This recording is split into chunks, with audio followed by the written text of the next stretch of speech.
جی علامہ صاحب، سوال آیا ہے کہ قربانی کا مکمل پس منظر بتائیں۔ سائل قاری محمد اکرام یوسفی صاحب لاہور سے۔ بسم اللہ الرحمن الرحیم۔ جی حضرت، بالکل اسی سوال پر پہلی ایک ویڈیو آ چکی ہے، وہ پارٹ 1 ہے، وہ اپلوڈ ہو چکا ہے، وہاں جا کر وہ آپ دیکھ سکتے ہیں۔ پارٹ 2 جو ہے یہ مختصراً میں عرض کرتا ہوں۔ اللہ کے پیارے محبوب علیہ الصلاۃ والسلام، اللہ کے پیارے خلیل جناب حضرت ابراہیم خلیل اللہ علیہ الصلاۃ والسلام، جب آپ کے فرزند حضرت سیدنا اسماعیل ذبیح اللہ علیہ الصلاۃ والسلام پیدا ہوئے، آپ کی عمر مبارک تقریباً روایتیں مختلف ہیں، 13 سال کی بھی روایت ہے، 7 سال کی بھی ہے، مگر میں 7 سال کو لیتا ہوا 7 سال کی آپ کی عمر ہوئی۔ حضرت سیدنا ابراہیم خلیل اللہ کو خواب آیا، اللہ رب العزت نے خواب کے اندر ارشاد فرمایا، میرے پیارے خلیل، اپنے بیٹے کو میری راہ کے اندر قربان کر دو۔ پہلی رات گزری، دوسرے دن وہ جو دن آیا تھا، اس دن آپ وہ سوچ و بچار میں مبتلا رہے کہ یہ جو خواب آیا ہے یہ کس طرح ہے اور کیا کرنا چاہیے۔ دوسری رات پھر وہی خواب آیا کہ اے میرے خلیل، اپنے بیٹے کو میری راہ کے اندر قربان کر دو۔ پھر دوسرے دن بھی سوچ و بچار میں، تیسرے دن پھر تیسری رات پھر خواب آیا کہ اے میرے پیارے خلیل، اپنے پیارے بیٹے اسماعیل کو میری راہ میں قربان کر دو۔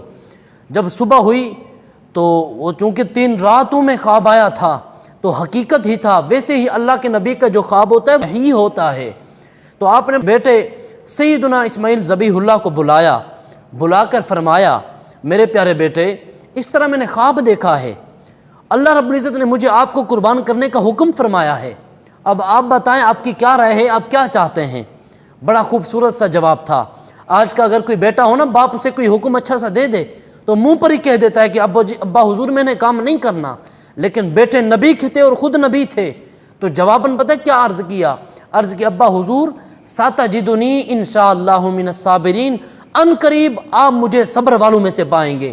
تو ہوا کیا، حضرت بی بی ہاجرہ کو سیدنا ابراہیم خلیل اللہ نے حکم ارشاد فرمایا کہ آپ اسماعیل کی تیاری کرائیں اور دعوت پر لے جانا ہے، کہیں لے جانا ہے۔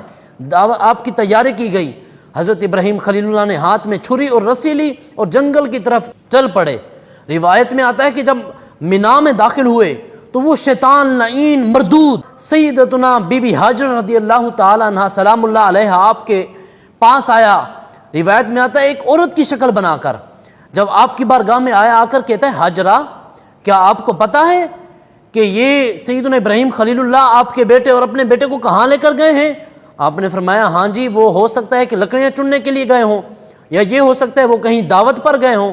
تو اس طرح روایات میں مختلف روایات و طرق کے ساتھ آتی ہیں۔ تو شیطان نے کہا، نہیں، وہ تمہیں پتہ نہیں ہے، اللہ نے انہیں حکم دیا ہے اور وہ اپنے بیٹے کو اللہ کی راہ میں ذبح کرنے کے لیے گئے ہیں۔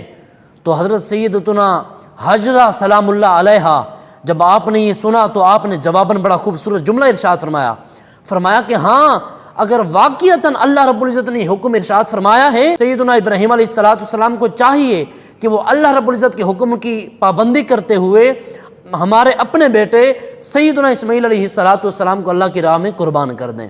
یہاں سے مایوس ہو گیا کہ یہاں پر کچھ بات نہ بنی، پھر گیا وہ سیدنا حضرت ابراہیم خلیل اللہ کے بیٹے سیدنا اسماعیل علیہ السلام کے پاس۔ یہ سفر کر رہے تھے، جا رہے تھے، ایک مرد کی شکل بنا کر جا کر کہتا ہے، اسماعیل، تمہیں پتہ ہے تم کہاں جا رہے ہو؟ آپ نے فرمایا، ہاں، ہم جنگل کی طرف جا رہے ہیں، دعوت پر جا رہے ہیں، ہم لکڑیاں چننے کے لیے کسی کام کو جا رہے ہیں۔ جس طرح مختلف طرق کے ساتھ، روایتوں کے ساتھ یہ روایات ملتی ہیں۔ تو آگے سے شیطان کہنے لگا، نہ، تمہارا باپ تمہیں ذبح کرنے کے لیے جا رہا ہے اور اللہ نے تمہیں ذبح کرنے کا حکم دیا ہے، یہ تم کیا کر رہے ہو؟ سیدنا اسماعیل علیہ السلام نے جو جواب دیا، فرمایا کہ ہاں، اگر واقعتاً اللہ رب العزت نے یہ حکم دیا ہے تو میں حاضر ہوں، اور میرے باپ کو چاہیے کہ وہ اللہ رب العزت کے حکم میں تاخیر نہ کریں، بلکہ اللہ رب العزت کے حکم پر عمل کرتے ہوئے اس پر جلدی سے وہ عمل کر ڈالیں، اور میں صبر کرنے والوں میں سے ہو جاؤں گا۔ چنانچہ یہاں سے بھی مایوس پھر ان کے بابا جان سیدنا ابراہیم خلیل اللہ کے پاس شیطان لعین مردود گیا اور جا کر کہتا ہے، اے ابراہیم، تمہیں پتہ ہے کہاں جا رہے ہو؟ آپ نے فرمایا، ہم جنگل کی طرف جا رہے ہیں۔ فرمایا، جنگل کی طرف تو اس نے کہا جا رہے ہو، لیکن مجھے پتہ ہے تم کس مقصد کے لیے جا رہے ہو۔ جی، کس مقصد کے لیے؟ کہا کہ تمہیں شیطان نے، اب یہاں پر یہ غور کیجئے گا کہ تمہیں شیطان نے 3 رات خواب کے اندر آ کر تمہارا ذہن بنایا تمہیں اپنے بیٹے کو ذبح کرنے کا۔ اللہ نے تمہیں حکم نہیں دیا، شیطان نے دیا ہے۔ آپ تو چونکہ نبی تھے اور آپ کو پتہ تھا یہ کیا کہہ رہا ہے اور یہ کہنے والا کون ہے، آپ نے وہیں فرمایا اے دشمن خدا نکل جا نکل جا نکل جا۔ روایتوں میں آتا ہے کہ 3 مرتبہ آ کر اس نے آپ کو تنگ کیا۔ ایک مرتبہ آپ نے 7 کنکر اٹھا کر شیطان کو مارے، دوسری مرتبہ پھر 7 کنکر مارے، تیسری مرتبہ پھر 7 کنکر مارے۔ جب 3 مرتبہ کنکر مار ڈالے نا، وہ آخر چونکہ یہ نبوت کی ایسی مار تھی تو پھر وہ کیسے آتا، ہمت ہی نہ کر سکا۔ جب وہ چلا گیا پھر آپ نے اپنے بیٹے کو لٹایا اور اپنے بیٹے کو فرمایا اسماعیل اب لیٹ جاؤ، اب وہ وقت آ گیا ہے آپ کو قربان کرنے کا۔ سیدنا اسماعیل علی نبینا علیہ الصلاۃ والسلام آپ لیٹے، عرض کی ابا حضور مجھے الٹے منہ لٹانا تاکہ میرے منہ کو جب آپ دیکھیں گے ہو سکتا ہے کہ آپ کو شفقت والی نظر کے ساتھ، ہو سکتا ہے اللہ رب العزت کے حکم میں تاخیر ہو جائے، ہو سکتا ہے آپ کو یاد آ جائے کہ اپنے بیٹے کو ذبح کر رہا ہوں، تو آپ اس طرح نہ کریں، مجھے منہ کے بل لٹا دیں تاکہ پھر مجھے آپ ذبح کریں۔ اور ساتھ ہی اس بیٹے نے عرض کی تھی میرے بابا جان آپ مجھے رسی سے باندھ لیں تاکہ مجھے کوئی مشکل نہ ہو، میں ہاتھ ادھر ادھر نہ کروں پھر مجھے ذبح کر ڈالنا۔ جب یہ جواب دیا تو ساتھ میں سوچ آئی اسماعیل اپنے باپ کو کیا جواب دے رہے ہو، کیا کہہ رہے ہو، اللہ کی راہ میں قربان ہونا ہے اور پھر قیدی بن کر؟ نانا اللہ کی راہ میں قربان ایسے ہو کہ اختیار کے ساتھ، تاکہ لوگ یہ نہ سمجھیں کہ باپ نے اپنے بیٹے کو قیدی بنا کر رسیوں سے باندھ کر اللہ کی راہ میں قربان کیا تھا، یہ قربانی نہ تھی۔